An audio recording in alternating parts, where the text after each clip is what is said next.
What if your story could ignite a movement? At New Solutions Network, we merge truth, resilience, and reinvention, fueling shows that cut past the noise and light up what really matters: human potential. Police, athletes, survivors, incarcerated folks, visionaries, we bring raw, real voices the world needs to hear. Want to share your story? Want to sponsor change? Now is the time. New Solutions Network, unlocking the future, one voice at a time.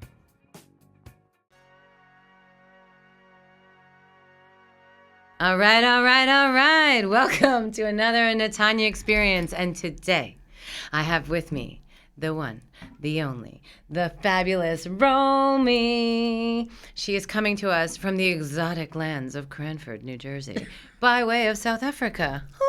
And thank you for coming here today. Thank you for having me. Full disclosure, we are friends, but also we are colleagues, and we are here to scare Romy. No, we're not going to scare you. But she's a little nervous because I didn't tell her anything, because I like to do that to my friends and say, just come on the microphone. Yeah. And here we go. We're going to rip it wide I like open. a good challenge. I'll take you up on it. I know you do. So, thank you for coming today, for serious. Thank you for For having serious. me. That's no, not for even serious. For Yeah. serious. We may or may not have songs as well. But we're going to start with this. Right now, we are currently, I think your story, and I did text you this in fairness, Yes. a little bit. I said, it's kind of a cool thing because you're in your renaissance. You're in your butterfly. We're almost butterfly period. Yeah. Right? We are, well, I'm older than you, but we are ladies of a bit of a mature age. And we are in constant reinvention as we do through life. Life stages of all different kinds, children of all different kinds, marriages of all different kinds, careers of all different kinds. And so what that does is it kind of makes this soup, this primordial soup that is us. That's a good description. Yeah, not very glamorous, but someone will say it more eloquently after. And so right now you're in a period of reinvention. And I thought it was kind of cool to tell people about that a little bit, because you've been saying to me, like, but I don't know, and I said, yeah, no, I just got through that myself, and that it's okay.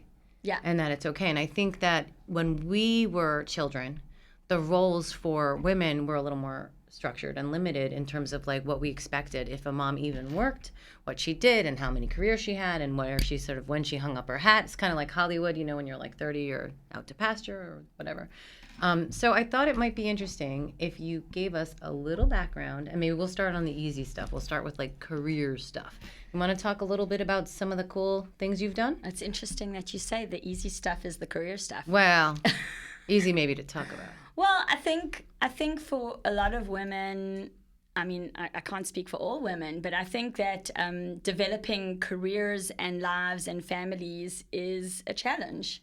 And I think that... And your own identity. And your own identity. And I think that we've all been fed like this idea that you can do it all or you should be doing it all. And, I feel like that idea maybe started 20, 30 years ago, and now we know it's not the truth. I think you are allowed to say that's bullshit. Yes, I would like to say that's bullshit. Yeah, say it. And I think that... in every situation, in every environment that you're in, something's got to give. And in order I have 3 children, and I've had to sacrifice a lot of my career ambitions for many years to facilitate the upbringing of my 3 children. Doesn't mean I didn't work at all, but it meant that my true personal ambitions, I had to choose because of the nature of my spouse's work, which took me into all new avenues. So maybe my story is one of, you end up in different places by the choices of your life. And then you have to figure out ways to bring yourself to that and figure out ways to find work that works for you along the way. No, well said. And so, yes, I'm in I would say I probably hit a bit of a midlife crisis a few years ago when I realized that my kids were getting older and that I realized the time had gone by and I'd done a lot of stuff for everybody else and not necessarily enough using my talents for what I wanted to use it for. Yeah. So my background, I started wanting to be an actress and a theater performer. I was a dancer as a kid and I wanted to be on the stage. And then when I moved to the States, I came to seek my fortune on Broadway. And instead, I married my spouse who was going on to work for the UN. And so we ended up with an international Life. moving around life. Yeah. And that anyone who's moved knows that even just to move locally. Yeah, unless you decided to work for the UN as well, you were going to be limited in what you could do. And even that, like someone's got to go to work all day and someone else has got to do all the other stuff. Yeah. So, and yeah, we weren't of means to be able to pay people to do it at the time. So we moved to Vienna, Austria. We then moved back to South Africa, which is where I originally come from. And then we came back to the States now 10 years ago. And through all sorts of personal family life challenges, about 5 years ago, I went seeking how to bring all my various broad skills and knowledge bases I'd accumulated in this time 20 years.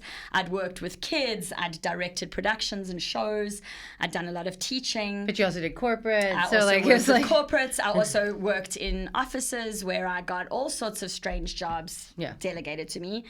And so I kind of became like a flexible, adaptive, like that was my thing. I was just resilient and adaptive. Like our tool has, the big A that I was so proud of. And she's like, it's not like A, like you got an A. It just means adaptable. And I was like, oh, well, I still like it. It's everything today. I mean, in actual fact, and not just in life, but in work situations, one of the things we measure in some of the tools that we use are successful people are people who embrace change. Yeah. And people who are adaptable or able to learn to be adaptable and resilient. Open to be able to learn to be adaptable. Open to new and better ways of doing things. And that's what the New Solutions Network is all about. Yeah, we are having some fun doing serious science stuff too. But we are trying to also help bring... That's what I love about, where we're going together selfishly, is that you're such a great example of what we're trying to help people embody, even if it's in a corporate environment or in a non-corporate environment, that you're saying it's okay that this thing that doesn't fit in the box that you're passionate about, that doesn't fit in your project manager job description, let's talk about that. Let's look at that. Let's evaluate that. And what are those skills and drives? And how could you weave that into something? Or within your organization, or maybe somewhere else, and that's okay. And how to bring those pieces. So having things like, I'm just going to bring up some really maybe lame, but hopefully exciting to some people, attributes around, when you're looking at, you do evaluations. She's a facilitator. Yes. We do evaluations of people. Let's just say Myers-Briggs ain't got nothing on what we got, but it's like that in terms of people are familiar with the kinds of tools that help you kind of see who you are and how you function as an individual and as a team in team environments, right? And then there are elements of what is a great environment for the you that you are, and that you that you are can shift over time. Right. And what elements of you that you are that when you're not in the right environment or don't have the right job or don't have the right skill set or outlets for the way you like to move, what's going to slip so that you can recognize, oh, maybe I'm this way because I'm actually not even supposed to be doing this job. Even though maybe the money is good or maybe there's security in it or what have you, or this is what I was trained to do. So one of the things I really love is the way you're so passionate, almost, and I say this with full respect, almost childlike enthusiasm that I get made fun of too, because I'm like, oh my gosh, like we have that, like maybe that's a theater background. Yeah. There may be singing. Enthusiasm. But that you find that people have those spark moments about themselves. When we do it with young children, it's really beautiful because they do not censor it. When you see the curmudgeon get the twinkle in the eye, then you're like, aha. And that's deep too. It might be quiet, but you can see it. And that's what some of the work that we're doing gets to bring out. But you're also in a stage where you're living through that yourself. And that's why I thought it was really cool to basically break you open today.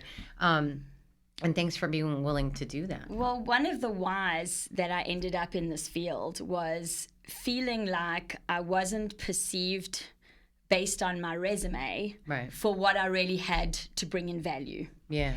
And that was what I see in people in every organization we work in, that I see people have huge amounts to contribute and huge amounts past their job description. Yes. Past, not that I'm saying people should work harder, but work better and work in environments and more naturally to what's natural to what's them. Right. And then the people around them, maybe it's a supervisor, manager, or what have you, will actually respond better. So everybody wins. Everyone. The whole team performs better. The whole team performs, the manager looks better, the organization gets better revenues, the productivity boosts. Absolutely. Because most people don't want to go and be miserable all day at work all day. Most people actually want to contribute. It's a concept. I don't know if it's familiar to anyone listening.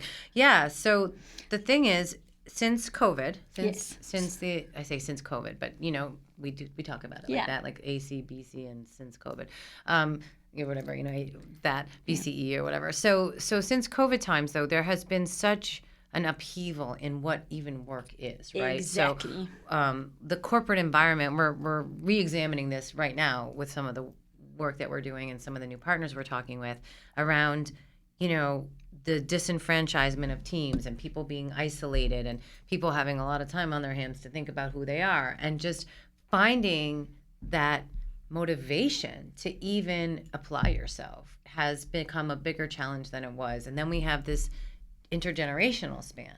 So I'm curious, because you work with children to 70 octogenarians, 80-year-olds.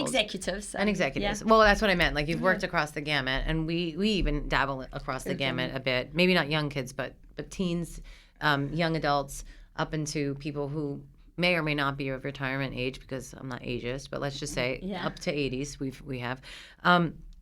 What are some of the things you're seeing that are really surprising you now compared to maybe 10 or 20 years ago, across the board in terms of like work culture?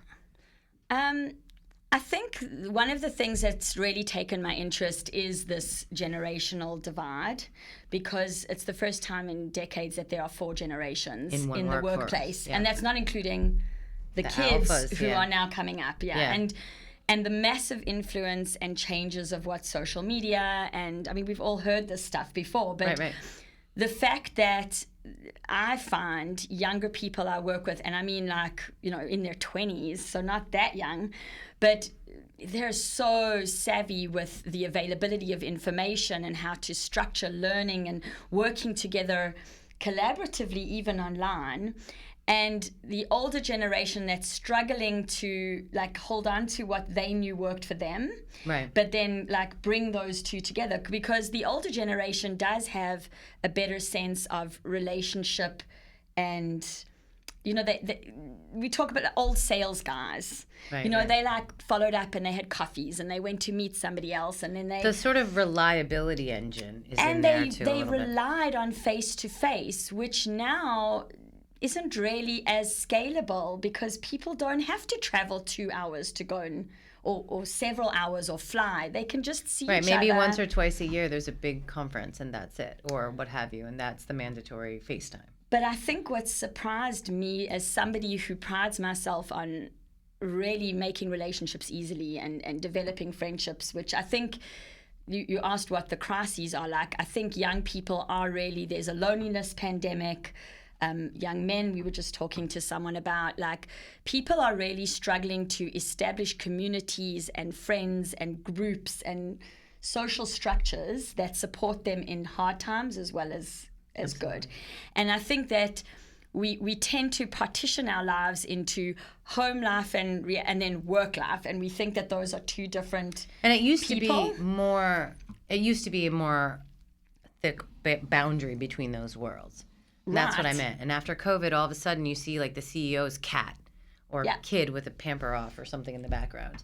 Or that one very famous newscaster whose little daughter came in. I love that. I watched that so many times. But it was like, a wake-up these call. are people. Imagine they have life. Or I remember, really kind of downplaying and hiding that I was a parent and a wife. Yeah. I would never say my husband, my kids. I would just be like, I have to go on this day. I wouldn't say. And I would almost, I'm not proud of this, a little bit, not judge, but be like, why are they telling me about their kid's dentist and whatever? Because, people who announce all the things that they have to go to, and I'd be like, that's so unprofessional. You don't do that. Like, because that's how we were raised. Yeah. You become this androgynous vessel that works.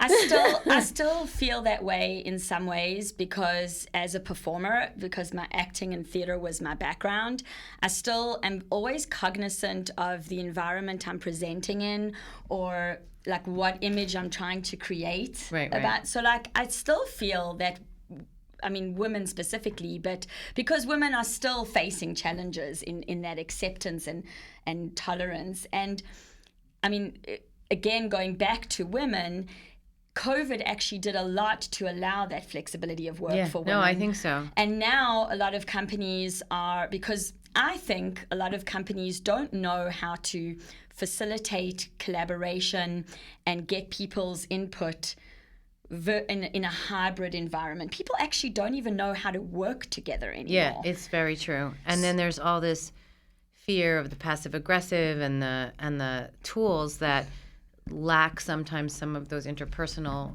elements to them. So we become process funnels. Yes. I do want to give a nod to the boys and trans folks to say, we are ladies, and we are talking about lady things. But you know, most of what we've worked a lot in corporate was actually more with men, and so it's really interesting that I was like, oh, I don't want to be too like feminist. Yes. Gosh forbid, because this is supposed to be a playing field for all of us, right? And so what we're trying to figure out is, how do we show up as ourselves without offending anybody, without being too loud or being too much or this, that, or him too rude or he's afraid to mansplain. And so I think 100%. all of us, like the men I hear are like, I can't say anything. I'm afraid, you know, I don't feel like that's okay. I don't want every man to be afraid they're like, I can't give a compliment. I'm like, well, you can give a compliment, but it's another thing to hypersexualize somebody in front, you know. And so like understanding there's nuance here, there's things happening that we're all kind of feeling each other out. And then there's this like hyper political correctness happening right now. And I see there's like almost like a hostility in young women towards any man who's like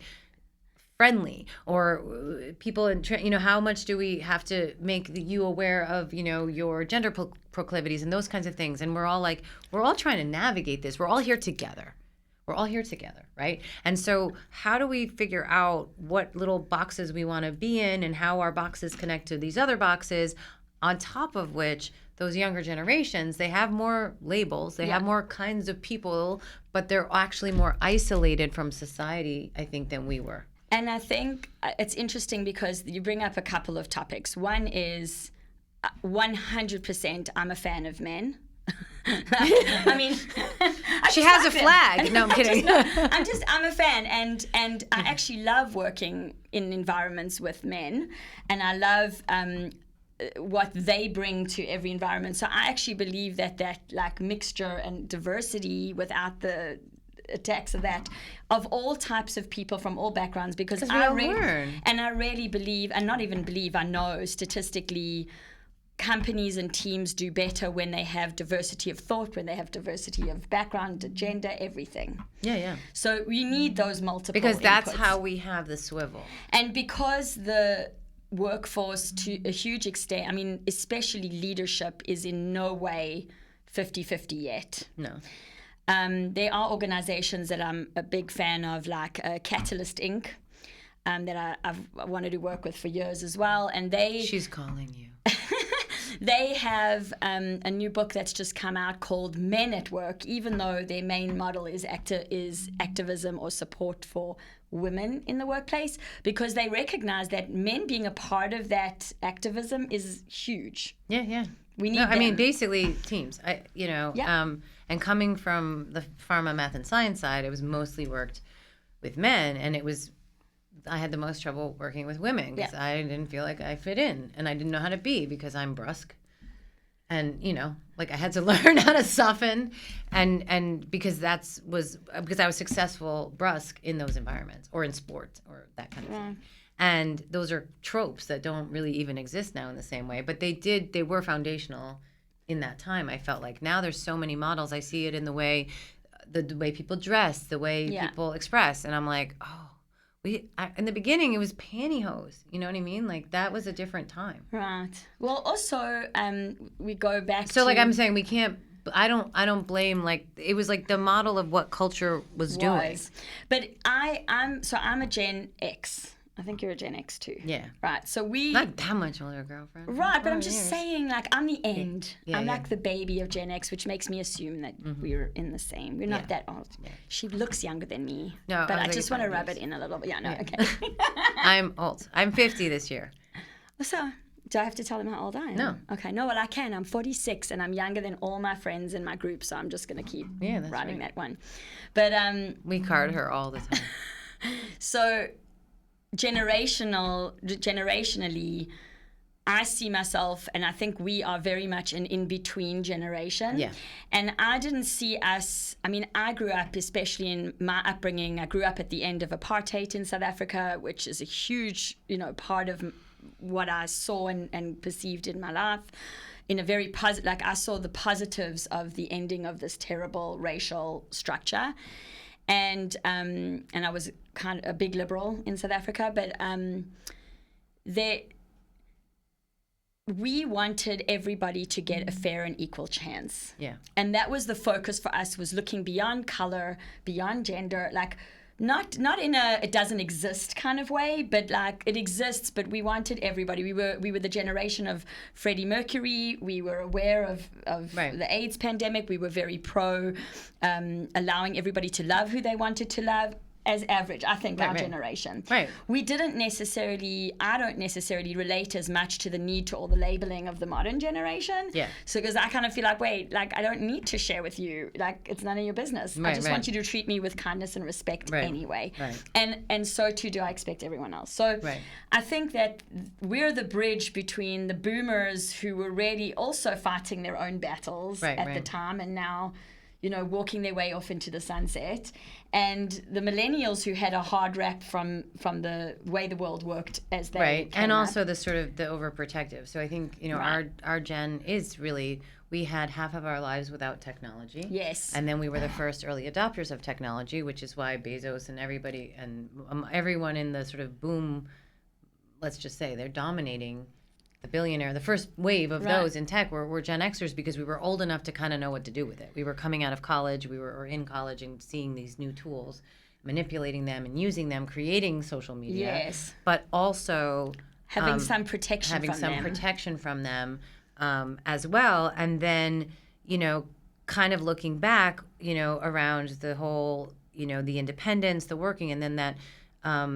structure that was put in place by the generations after us around, coddling the generations behind us to a place where people they're so afraid of everything all the time. That's another thing that you see showing up in the workplace. So things like performance evaluation. Yes. Things like just things that were just standard. Like you knew, like if you worked for a company, you were going to get evaluated. You were going to get told, like, this is when you have to come in and this is when you can go, or whatever. Maybe not all jobs are that strict, but it would be like that. Versus it started to shift where those concepts were like outrageous, and people are bringing their parents on job interviews. Oh my God, yeah. Right. So that's kind of what we're seeing too in the workplace, and then it's just an interesting time, right? So and I think that's why you need a lot of tests.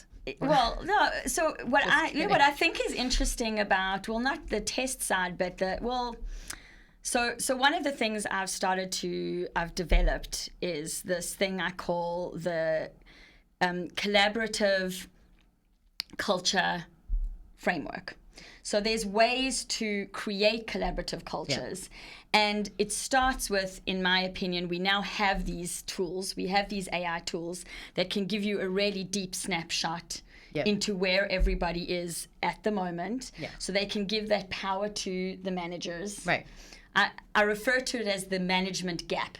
Yeah. Where the managers see and are experiencing and making decisions based on the information they're getting, but the information they're getting is different than what the middle managers are seeing and experiencing. It's different than what the day-to-day staff are seeing. And those gaps cost companies millions. Absolutely. And I was being silly because I don't want to sound too much like we're being a commercial for our company, but I will say that bridging those deltas is just more important now than ever. And what I think it's exciting to see is that we don't have to eschew technology. We are using AI. Yes. But we're directing it with the human in mind.